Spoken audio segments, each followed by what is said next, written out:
tunnistada jah, et see hooaeg on läinud korralikult.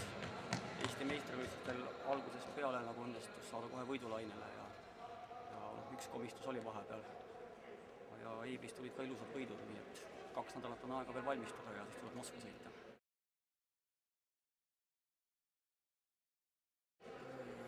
Poisid hästi kuuluvad kokku ja saavad hästi omavahel läbi ja käivad korralikult trennis ja kuna me oleme suht lühikest kasvu võistkond, siis nagu peame agressiivsemalt kaitses mängima ja kui kaitse peab, siis tulevad ka rünnakud lihtsamalt.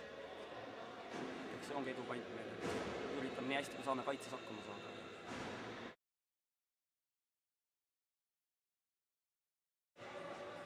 Võistkond on välja kujunenud 3 kindlat liidrit, kes on kõik nagu oma ampluaad erinevad mängijad.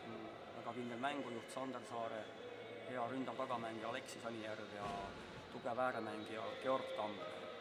Nende hea esituse korral tuleb ka kogu võistkond kaasa.